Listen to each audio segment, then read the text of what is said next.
네, 하나님께 영광을 드리는 간증을 좀 하고자 합니다. 뭐 저를 드러내려고 하는 건 아니고요. 하나님께 영광을 드리는 간증을 하려고 하고 있습니다.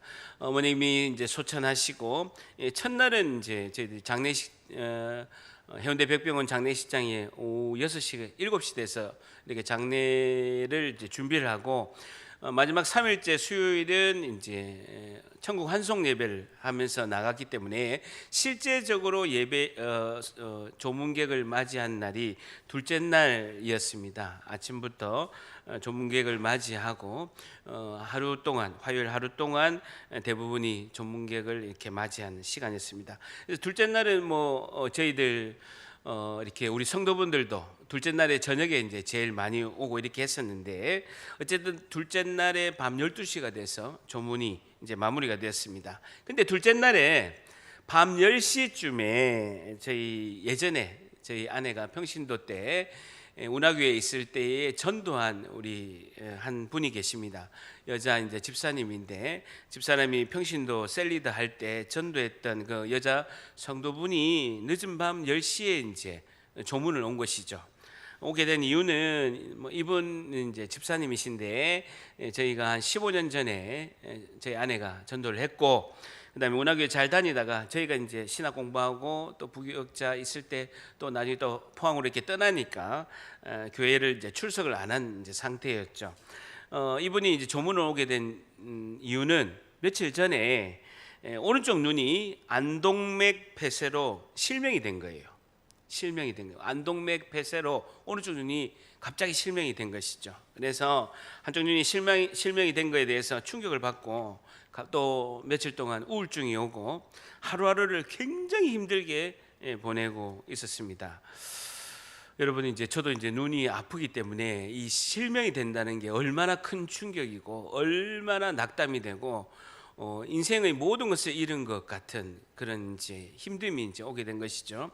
그래서 힘들어 있는데 한 분이 김 목사님 어머님이 소천하셔서 해운대 백병원에 장례식장에 계시니까 조문도 하고 전도한 한영숙 사모님도 만나고 목사님께 기도를 받아라 이렇게 한 거예요.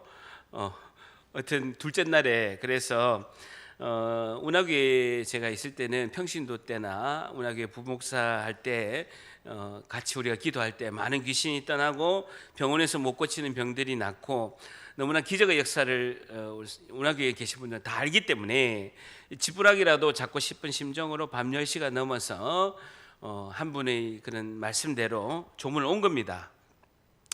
제가 눈을 얼마나 이렇게 소중하고 눈을 제가 다쳐봤기 때문에 갑자기 눈이 안 보인 것에 대해서 그러니까 엄청난 좌절과 힘듦이 있어서 저를 찾아온 것에 대해서 저는 굉장히 이해가 됐고 그리고 실명된 눈은요 다시 시신경이 살아나서 회복이 되는 경우가 거의 없습니다. 불가능이죠. 불가능이라고 이렇게 볼 수가 있는 것이죠. 그래서 제가 둘째 날에 밤 10시는 저도 지칠 대로 지친 거죠. 그리고 제가 이제 저도 한 8시나 저녁에 8시나 9시 되면 이 안압이 올라서 안약을 넣어야 되는데 시간이 이제 놓쳐버린 거죠. 저도 이제 막 안압이 오르고 지칠 대로 많이 지쳐 있고 저도 마음이 좀 힘든 상태 둘째 날이었기 때문에 저도 컨디션이 많이 힘든 상태였습니다. 어쨌든 그 상황에서 지푸라기라도 잡고 싶은 심정으로 저 앞에 온 우리 그 집사님을 이야기를 들어주고 한참 동안 상담을 하고 그리고 마음에 위로하고 그 유족 대기실로 가서 간절히 안수기도를 했습니다.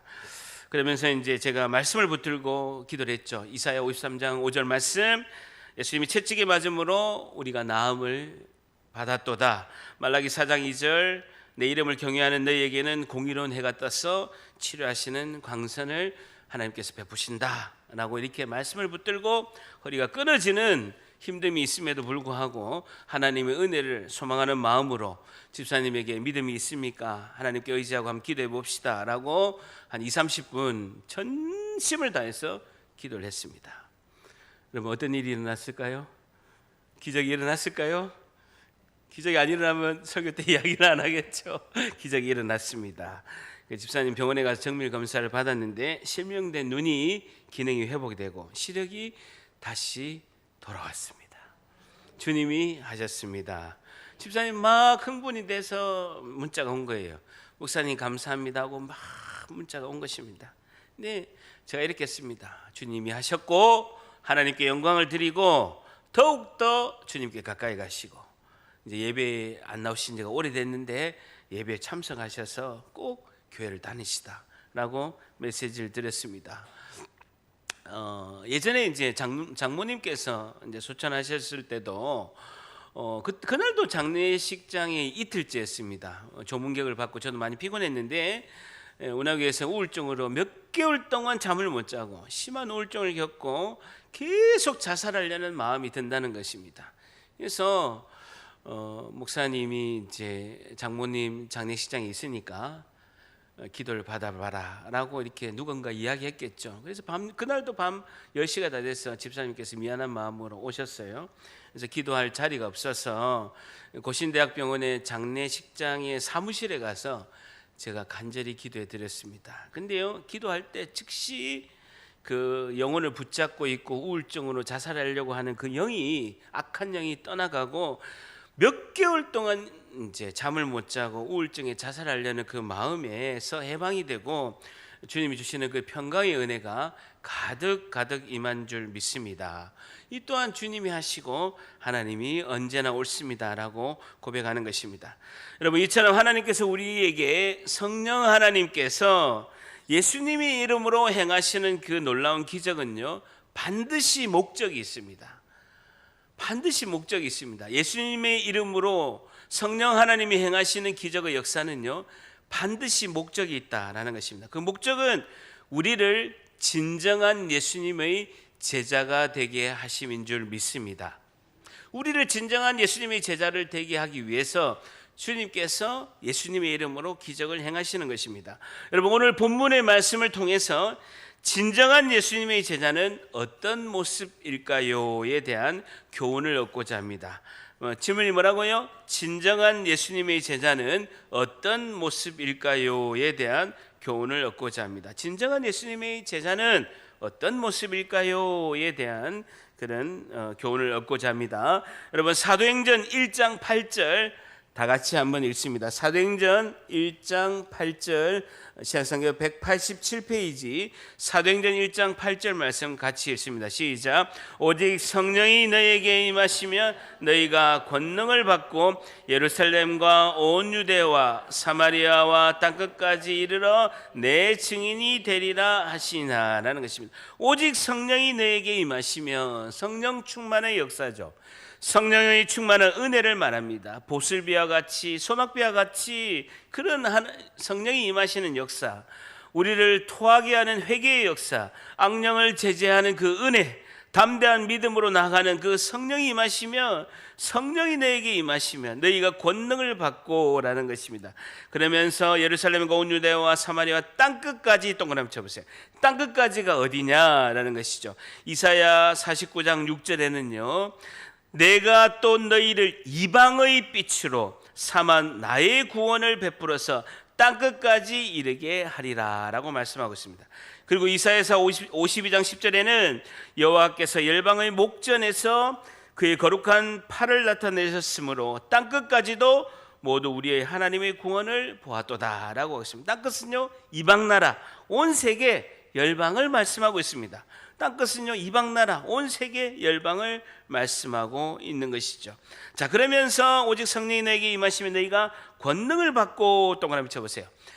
성령이 우리 가운데 임하시면요, 권능과 능력이 임한다는, 다이나마이트라는 단어입니다.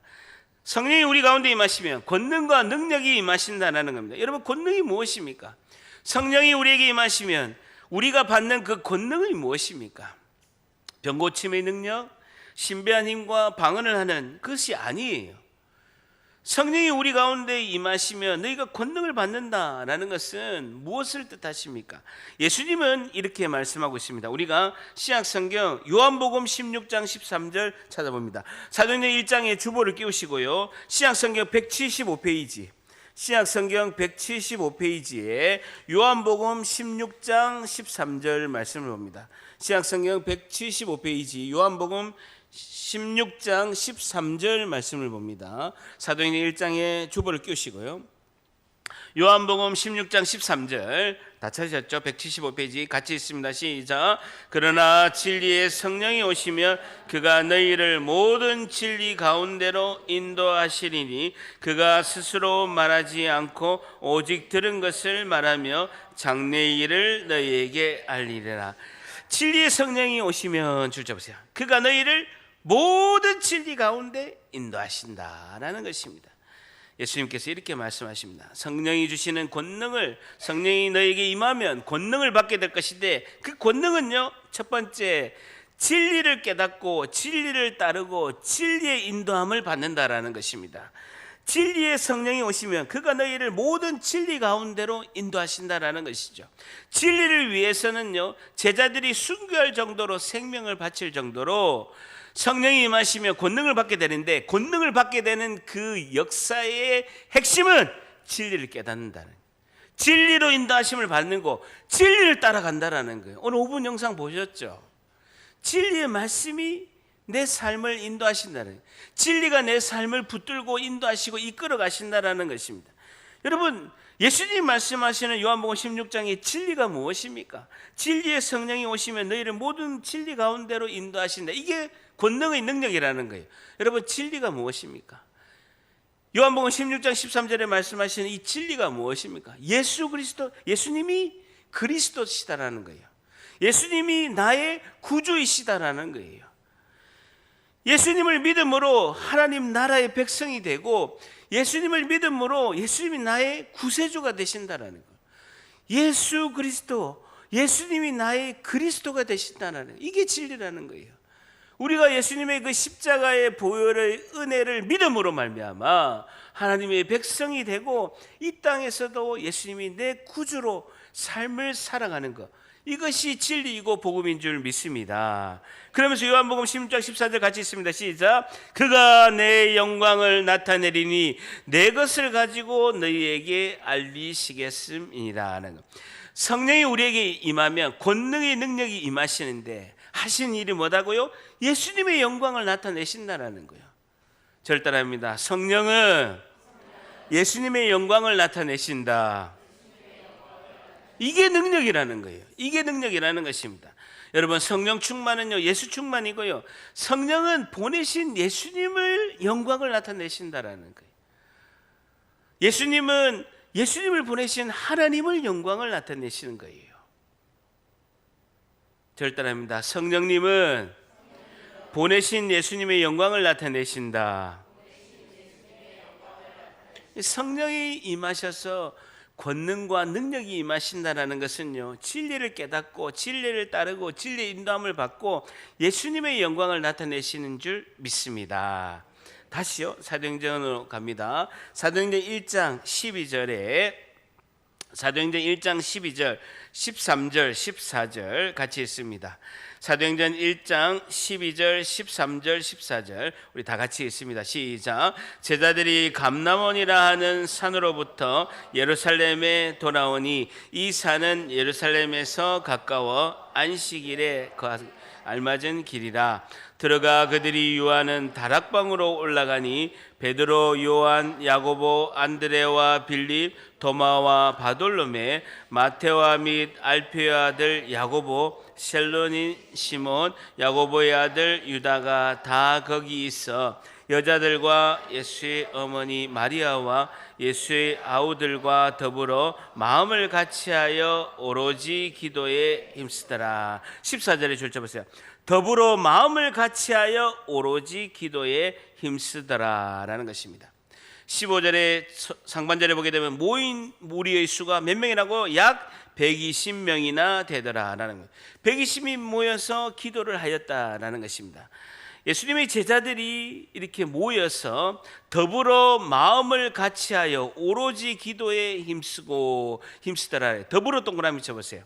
더불어 마음을 같이하여 줄치시고요, 더불어 동그라미 쳐보세요. 헬라어로 신 호모 디마도니라는 단어인데요, 다 같이 한 마음으로 결정을 하다라는 뜻입니다. 다 같이 한 마음으로 만장일치 결정을 하다라는 것이죠.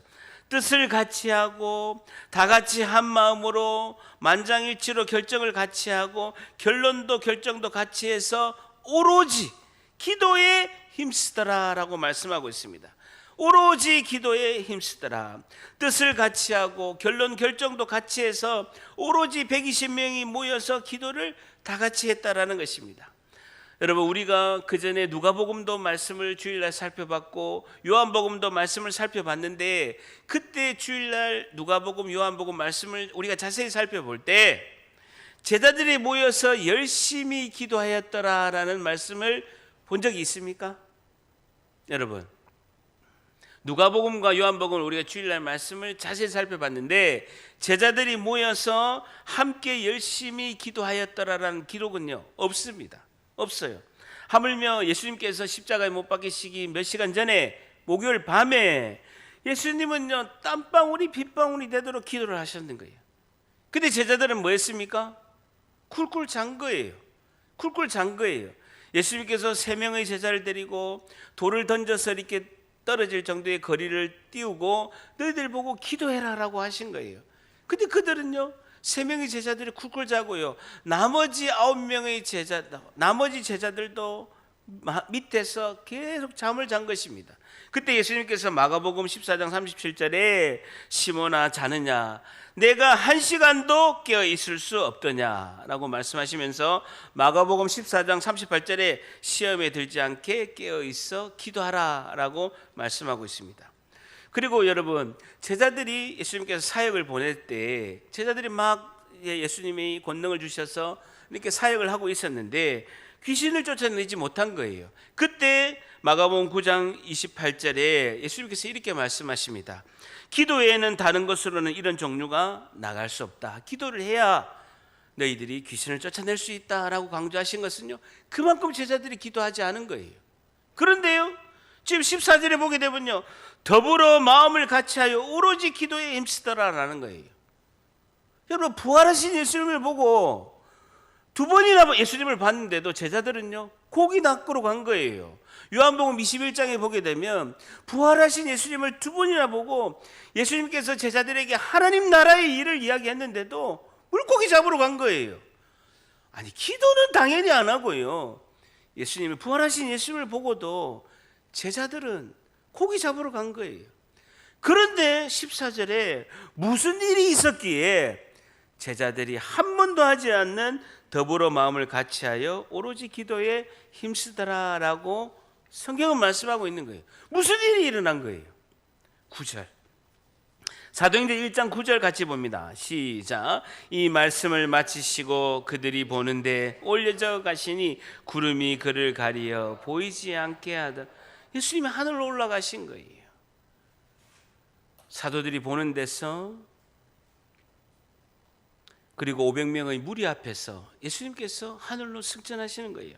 10절에 올라가실 때에 제자들이 자세히 하늘을 보고 있는데 흰옷 입은 2 사람이 그들 곁에 서서 11절에 이르시되 갈릴리 사람들아 어찌하여 서서 하늘을 쳐다보느냐, 너희 가운데서 하늘로 올려지신 9절에 올려져 가시니, 이 다 수동태예요. 예수님께서 올리심을 받은 거예요. 하늘에 계신 성부 하나님께서 계획하시고 성부 하나님께서 예수님을 올리신 거예요. 예수는 하늘로 올라가심을 본 그대로 오시리라 하니라라는 것입니다. 예수님 많은 기적을 행하셨습니다. 죽은 지 4일이나 된 시체가 다 썩은 죽은 나사로를 주님이 살리셨어요. 소생시키신 것이죠. 그런 기적을 봐도 제자들은 기도를 하거나 변화되지 않았습니다. 그리고 예수님이 부활하신 예수님을 봐도 그들이 기도하거나 변화되지 않았습니다. 그런데요, 예수님이 하늘로 올라가신 승천을 본 이후에는 제자들이 더불어 마음을 같이하여 오로지 기도에 힘쓰게 된 거예요. 예수님이 하늘로 올라간 모습을 보고 제자들은 하늘의 소망의 비전을 본 줄 믿습니다. 저를 따라합니다. 다 같이 하늘의 소망을 두면 기도합니다. 다 같이 하늘의 소망을 두면 기도합니다. 다 같이 하나님 나라의 소망을 두면 기도합니다. 하늘의 소망을 본 거예요. 부활하신 예수님이 그 계셔서 오신 그곳으로 올라가는 그 승천하는 모습을 본 이후에는 그들이 기도하게 된 것입니다. 오늘 주신 첫 번째 교훈은요, 진정한 예수님의 제자는 어떤 모습일까요? 첫 번째, 진정한 예수님의 제자는 하나님 나라에 소망을 두고, 진정한 예수님의 제자는 하나님 나라에 소망을 두고 더불어 기도에 힘씁니다. 더불어 기도에 힘씁니다는 것이죠. 진정한 예수님의 제자는 하나님 나라에 소망을 두고 더불어 기도에 힘씁니다는 것이죠. 더불어 기도에 힘씁니다는 것입니다. 진정한 예수님의 제자는요, 하나님 나라에 소망을 두는 거예요. 예수님이 하늘로 올라가시는 것, 승천을 보고 난 이후에는요, 그들이 120명이 모여서 기도에 힘쓰더라라는 것입니다. 하나님 나라에 소망을 두고 더불어 기도에 힘씁니다는 것이죠. 얼마 전에 소천하신 정필동 목사님께서 목회자 세미나 때 강조하신 것, 제가 두 가지를 배웠습니다. 정필동 목사님께서 40년 목회하시면서 수만 명을 상대로 목회하시면서 힘든 일이 많이 있었을 것이죠. 성도가 수만 명이 되다 보니까 목사님을 힘들게 하는 성도가 또 많이 있었고, 교회가 시험이 들 때가 많이 있었다고 합니다. 그럴 때 정필동 목사님께서 강조하신 것이 있습니다. 시험 들 때 입 다물고 잠잠히 기도하라. 그걸 강조하셨어요. 시험 들 때 입 다물고 잠잠히 기도하라. 그리고 하루에 3시간 기도하면 하나님이 교회를 살리시고 목회하신다 강조하셨습니다. 제가 정필도 목사님 계신 곳에 방에 직접 가봤는데요, 벽에 쇠파이프가 있어요. 하루 8시간 기도하시는데 뼈가 녹는 힘듦이 있다고 하셨습니다. 그런데도 이렇게 도저히 힘드시니까 서서 그 파이프를 잡고 기도하셨다라는 것입니다. 여러분, 기도에는요, 임계점이 있습니다. 임계점을 영어로 더 크리티컬 포인트라고 하는데, 크리티컬이 뭡니까? 위기가 있다라는 거예요. 중대한 그런 결정적인 힘듦이 있다라는 거예요. 그 시간이 한계 순간이 있다라는 것입니다. 여러분, 임계점을 영어로 보일링 포인트라고 합니다. 끓는 점이라고 하죠. 여러분, 99도가 되면요, 물이 끓지 않습니다. 근데 1도만 넘으면요, 100도가 되면 끓게 되는 거예요. 그걸 임계점이라고 하는 것이죠. 여러분, 기도할 때 임계점을 통과해야 깊은 기도 가운데 우리가 예수님을 붙잡게 되는 줄 믿습니다. 여러분, 임계점을 넘어야 됩니다. 임계점의 특징이 있어요. 잡념이 떠오르는 거예요. 임계점이 있을 때 잡념이 떠오르는 거예요. 그 임계점을 잘 넘겨야 됩니다. 임계점을 통과하면 깊은 기도 가운데 우리가 예수님을 붙잡는 그 기적의 시간이 있다라는 것이죠. 임계점이 기도할 때 있다라는 거예요. 이마트 가야 되는데, 내일 출근해야 되는데, 몸이 피곤하는데, 내가 가야 되는데 하는 시간이 있으면서 생각이 들면서 그 임계점 가운데 일어서는 거예요. 기도할 때 나의 한계를 넘게 되는 것은요, 임계점을 넘어야 되는 거예요. 나의 한계, 임계점을 넘어야 기도의 은혜 가운데 들어갈 수 있다는 거예요. 여러분, 기도로 교회가 한 믿음이 되고 내 안에 굳은 마음이 제거가 되고 성령 하나님이 역사하시면 기도의 임계점을 통과해야 될 줄 믿습니다. 다 같이 따라합니다. 기도하면 내가 달라집니다. 기도하면 내가 달라집니다. 다시, 기도하면 내가 달라집니다. 여러분, 생각해 보세요. 예수님 부활하셔서 승천하여도 변화된 건 하나도 없습니다. 여전히 로마의 식민지고 상황이 바뀐 게 하나도 없어요. 제자들은 오히려 더 두려움과 무서움 가운데 있습니다. 예수님이 부활하셔서 승천하신 이후에 바뀐 것이 하나도 없다라는 거예요. 오히려 로마의 군사들이 제자들을 공격할까 봐 두려움 가운데 있을 뿐이고 바뀐 것이 하나도 없다라는 거예요. 내가 예수님을 믿음으로 말미암아 상황이 바뀐 것은 없어요. 그러나 예수님을 믿고 기도함으로 내가 변화된 줄 믿습니다. 내가 변화되면 모든 걸 할 수가 있는 거예요. 성령이 우리 가운데 임하시면 그 성령이 우리를 통해서 기도 가운데 하나님 나라의 역사를 이루는 귀하고 복된 일을 할 줄 믿습니다. 성령이 하시는 거예요. 나를 통해서, 기도를 통해서 주님께서 만날 자를 만나게 하시고 하나님 나라를 펼쳐가는 줄 믿습니다. 나는 할 수 없지만 하나님이 나를 통해서 귀하고 복된 역사를 이룰 줄 믿습니다. 1장 10절에 보세요. 올라가실 때에 제자들이 자세히 하늘을 쳐다보고 있는데 줄쳐 보세요. 흰옷 입은 두 사람이, 흰옷 입은 두 천사가 그들 곁에 섰다라는 것이죠. 예수님께서 고린도전서 15장 6절에 보게 되면 승천할 때 500명에게 보이시고 감람원이라는 곳에서 원래 오셨던 하늘로 올라가셨습니다. 그러면서 흰옷 입은 두 천사라고 이렇게 표시하고 있는데요, 예수님의 무덤에도 요한복음 20장 12절에 두 천사가 보입니다. 요한복음 20장 12절에 기록에 예수님의 무덤에서도 사도 요한은 두 천사를 언급하고 있죠. 요한복음 20장 12절에 여러분 지성소 법궤에도 보면요, 케루빔 두 천사, 지성소에 보게 되면 그 법궤의 뚜껑을 뭐라고 합니까? 속죄소라고 하죠. 거기도 보면 양쪽에 두 천사가 있게 되죠. 여러분 아담이 범죄했을 때 창세기 3장 24절에 그 생명나무의 길을 화영검으로 지키는 천사가 있었다라고 언급하고 있습니다. 거기도 보면요, 두 천사입니다.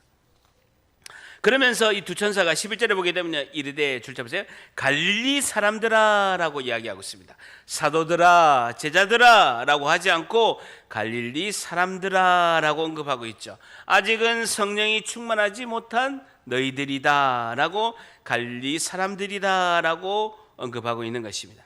너희들은 비천한 갈릴리 사람이지만 사도행전 1장 8절에 성령의 능력으로 앞으로 하나님 나라를 펼쳐나갈 주인공이 될 것이다 라고 성경은 강조하고 있는 것입니다. 쭉 내려왔어요. 15절 같이 있습니다. 15절 같이 있습니다. 시작. 모인 무리의 수가 약 120명이 되더라. 그때 베드로가 형제 가운데 일어서서 이르되, 조쳐보세요. 그때 베드로가 그 형제들 가운데 일어서서 이르되라는 것입니다.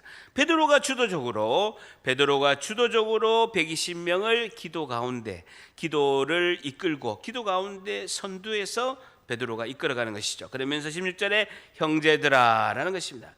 교회는 형제들, 자매들만 있을 뿐이고 계급과 지위가 없고 하나님 나라의 질서는 있되 계급과 지위는 없다. 형제들아 라고 얘기하면서 성령이 다윗의 입을 통하여 예수 잡는 자들의 길잡이가 된 유다를 가리켜 미리 말씀하신 성경이, 줄쳐보세요. 미리 말씀하신 성경이 시편 109편 8절을 말하고 있습니다. 시편 109편 8절, 그의 연수를 짧게 하시며 그의 직분을 타인이 빼앗게 하시며 가룟 유다의 직분이 타인에게 빼앗기게 되었다라고 시편 109편 8절에 그렇게 성경에 미리 예언된 대로 마땅하도다라고 이렇게 말씀하고 있습니다. 그러면서 한 명의 사도가 비어 있으니 그 자리를 우리가 기도해서 모든 것을 기도로 우리가 함으로써 한 명의 사도를 뽑자라고 이야기하고 있죠. 이걸 누가 인도한다고요?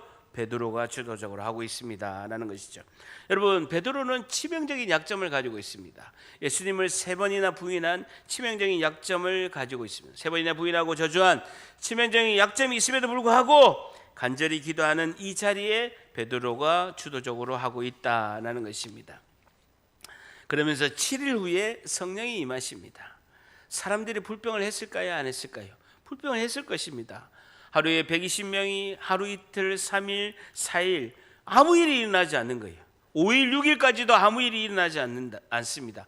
이럴 때 몇 명은 그냥 우리가 물고기나 다시 잡으러 갑시다, 아무 일이 일어나지 않습니다 라고 이런 사람이 있었을 것입니다. 그때 베드로가 요한복음 21장을 떠오르면서 형제여, 나도 예전에는 그렇게 생각하고 행동했는데 우리가 끝까지 예수님 말씀 붙들고 기다리면서 기도하면서 우리가 이렇게 주님의 은혜를, 주님의 약속을 붙들고 나아갑시다 하고 이렇게 했을 것입니다.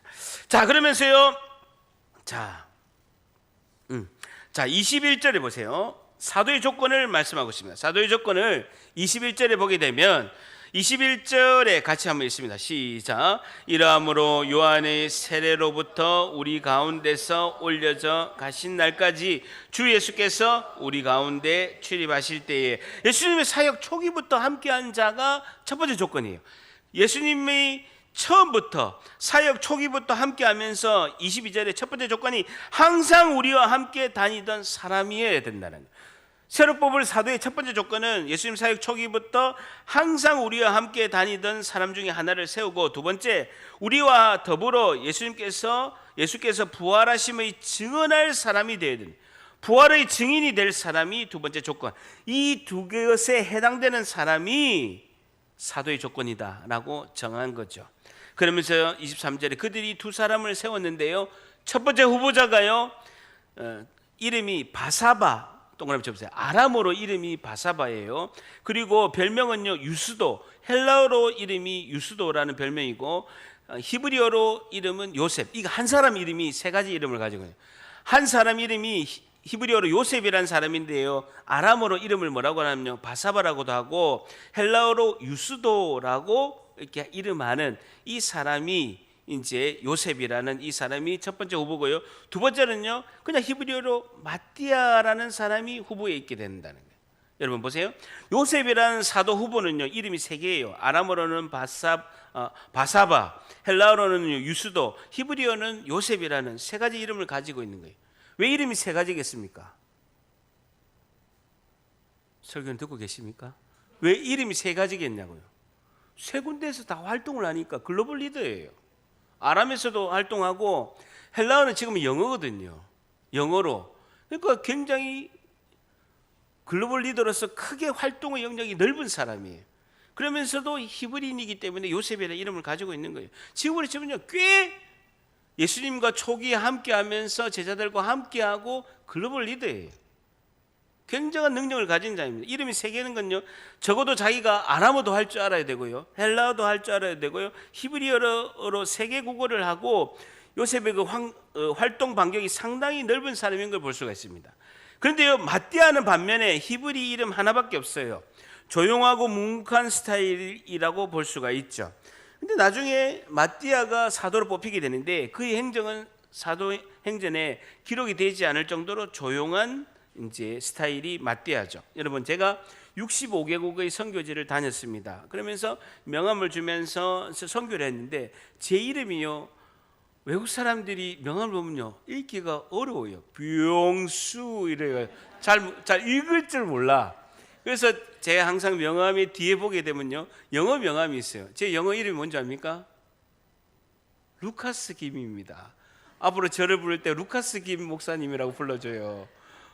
제가 제일 성경의 인물 중에서 좋아하는 인물이 누가예요. 누가복음과 사도행전을 기록한 누가를 제일 좋아해요. 의사이면서 역사가이고 명철하면서 이방인이면서도 아주 정말 역사가이고 의사이고, 사도 바울의 수행 비서이면서 굉장히 명석한 그런 걸 가진 그 누가를 본받고 싶어서, 누가라는 뜻이 루카스, 룩스, 우리 전등을 보면 룩스라고 있잖아요. 빛나다라는 뜻이고, 제 이름이 병자가 빛날 병이에요. 어쨌든 이랬든 저랬든 루카스 김이에요.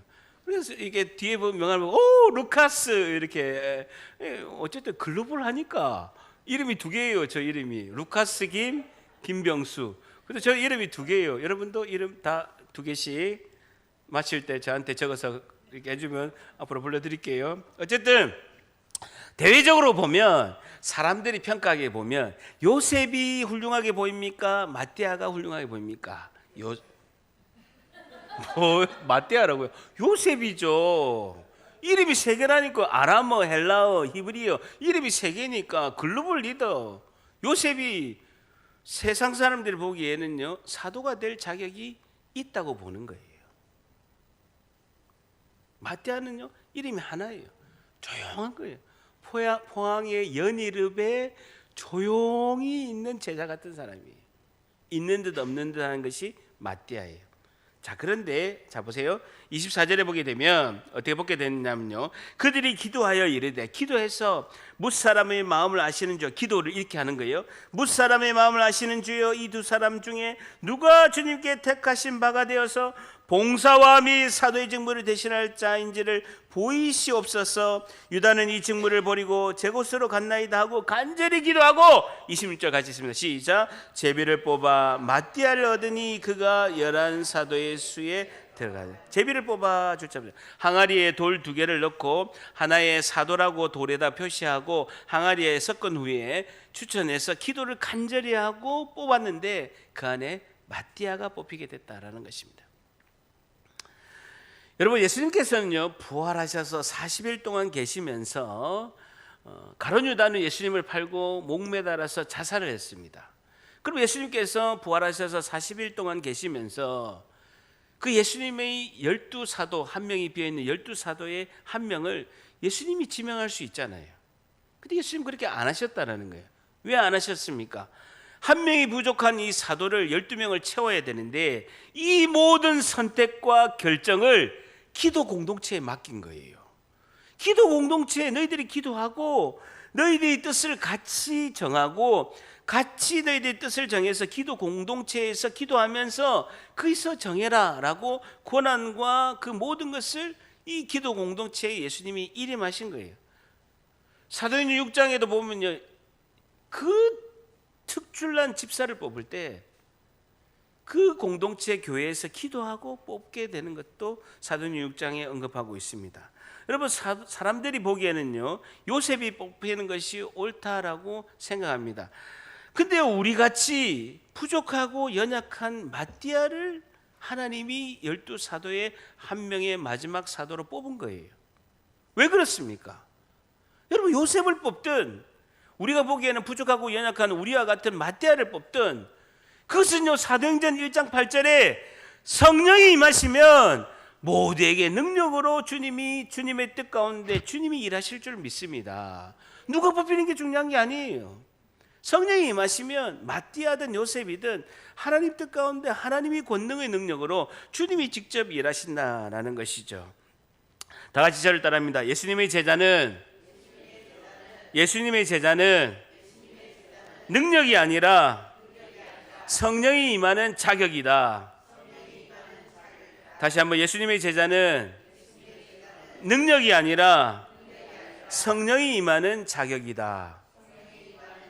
성령이 임하면 누구에게나 자격이 있다는 거예요. 누구에게나 자격이 있다는 거예요. 예수님의 제자는 유능하고 능력이 있어서가 아니라 성령이 임하시면 우리 모두에게 자격이 있는 줄 믿습니다. 자격이 중요한 거예요. 능력이 중요한 게 아니고 자격이 중요하다는 거예요. 여러분, 능력이 있는 사람만 담임 목사하면요 서울대, 하버드, 예일대 다 나와야죠. 근데 그렇지 않다는 거예요. 성령이 임하면 우리에게 자격이 주어지고 예수님의 제자가 되는 줄 믿습니다. 학력이나 지위나 권세나 능력이 없어도 우리가 성령이 임하면 예수님의 자격이 임한 줄 믿습니다. 우리가 능력이 없어도 우리에게 성령이 임하면 예수님의 제자에 필요한 조건이 된다는 것이죠. 여러분, 메모하시겠습니까? 사도행전 14장 3절에는 이렇게 말씀하고 있습니다. 사도행전 14장 3절에 두 사도가 오래 있어 주를 힘입어 담대히 말하니. 그러니까 사도들이 사역을 하는데 어떻게 하냐면요, 주를 힘입어 담대히 말한다는 거예요. 그리고 주께서 그들의 손으로 표적과 기사를 행하게 하여 주사 예수님의 은혜의 말씀을 증언하셨다라고 말씀하고 있다는 거예요. 여러분, 우리는요 주님이 우리의 손으로 표적과 기사를 행하셔서 예수님의 은혜의 말씀을 증언하게 하신다라는 거예요. 우리가 제가 늘 강조하는 게 있습니다. 여러분, 설교단에서 정말 원색적인 이야기를 해서 대단히 죄송한데요, 똥 싸는 인간에게 능력이 없어요. 아무 능력이 없다고요. 아무 능력이 없다라고요. 그러나 우리가 연약하고 부족하지만 우리에게 성령이 임하시면 그 권능과 능력으로 주님의 나라를 펼쳐나갈 줄 믿습니다.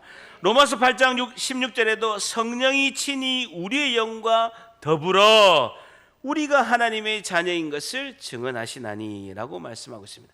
여러분, 두 번째, 진정한 예수님의 제자는 어떤 모습일까요? 마지막 두 번째, 진정한 예수님의 제자는 성령이 함께 하심으로, 진정한 예수님의 제자는 성령이 함께 하심으로 주님이 우리를 통하여 일하십니다.